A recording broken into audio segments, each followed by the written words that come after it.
నేడు ఉట్నూరు మండల కేంద్రంలోని ఇంద్రవెల్లి అంబేద్కర్ జయంతి వేడుకలలో పాల్గొన్న మంత్రి సీతక్క ఈ కార్యక్రమంలో ఆదిలాబాద్ పార్లమెంటరీ అభ్యర్థి ఆత్రం సుగుణ, కాంగ్రెస్ రాష్ట్ర కార్యదర్శి అనిల్ కుమార్తో పాటు కాంగ్రెస్ కార్యకర్తలు, ప్రజలు పాల్గొన్నారు. ఈ సందర్భంగా ప్రజలను ఉద్దేశించి సీతక్క మాట్లాడుతూ అంబేద్కర్ రాసిన రాజ్యాంగాన్ని కాలరాసే విధంగా కొంతమంది ప్రవర్తించడం ప్రజాస్వామ్యాన్ని కూని చేయడమే అన్నారు.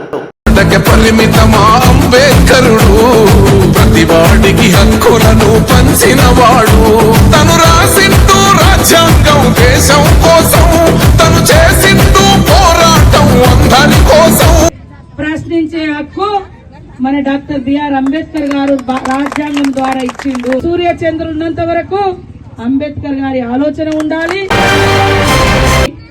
ఇక్కడ ఇంద్రవెల్లి గ్రామస్తులకు, మా అక్కలకు, అన్నలకు, తమ్ములకు, మహార్ సోదరులకు, అంబేద్కర్ ఆలోచన విధానంతో ముందుకు సాగుతున్నటువంటి దళిత, గిరిజన, బహుజన, ఆదివాసీ, మైనార్టీ సంఘాల పెద్దలకు, రాజకీయ పార్టీల నాయకులకు అందరికీ కూడా మన మహనీయుడు పుట్టి 134 సంవత్సరాలు అవుతున్న సందర్భంగా జన్మదిన శుభాకాంక్షలు. కానీ ఆనాడు అంబేద్కర్ గారు కనీసం బడికి పోలే, గుడికి పోలే, అస్పృశ్యుడుగా అంటరానితనంతో వెలివేయబడ్డప్పటికీ ఆయనలో ఉన్నటువంటి మేధస్తోటి ప్రపంచాన్ని చదివొచ్చినటువంటి మేధావి.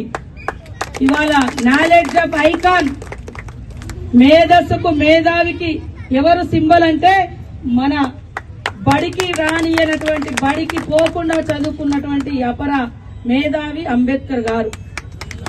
ఈ రోజు మరి ఆయన రచించినటువంటి రాజ్యాంగాన్ని మార్చాలని కుట్రలు జరుగుతున్నాయి. దేశం తీసేసి, రాజ్యాంగం తీసేసి కేవలం ఒక అధ్యక్షుడు మాత్రమే ఈ దేశాన్ని ఏలాలే, ఒక మను సిద్ధాంతం మాత్రమే ఉండాలి, ఇంకో దేవుడు ఉండొద్దు, ఇంకొక వ్యవస్థ, ప్రజాస్వామిక వ్యవస్థ ఉండొద్దు, రాజ్యాంగంలో వచ్చినటువంటి ప్రత్యేక రిజర్వేషన్లు ఉండొద్దు, ప్రత్యేక చట్టాలు ఉండొద్దు, ప్రత్యేక వ్యవస్థ పేదలకు ఉండొద్దు, బడుగు బలైన వర్గాలకు ఉండొద్దు అని కుట్ర జరుగుతుంది. కొన్ని రకాల సిద్ధాంతవేత్తలు దళితులకు చదువులొద్దు, మహిళలకు చదువులొద్దు, వెనుకబడ్డ కులాలకు చదువులొద్దని చదువు చెప్పే మహాతల్లి మీద పెండేసి చదువు చెప్పి రావడానికి పోయేస్తుంటే, అట్లాంటి దురాఘాతాలను ఎదిరించినటువంటి జాతిలో పుట్టినటువంటి బిడ్డలు మరి ఇక్కడ ఉన్నారు. కాబట్టి తప్పకుండా ఇన్ఛార్జ్ మినిస్టర్ గా ఇక్కడ మీరు అడుగుతున్నటువంటి లైబ్రరీ భవన్ నేను స్థానిక ఎమ్మెల్యే గారికి దృష్టి కూడా చెప్తా. ఖచ్చితంగా నాకుండేటువంటి ఫండ్స్ ద్వారా గాని, సీఎం గారి ద్వారా గాని మీకు ఇచ్చిన మాట ప్రకారం నిర్మించిచ్చే బాధ్యత నాది.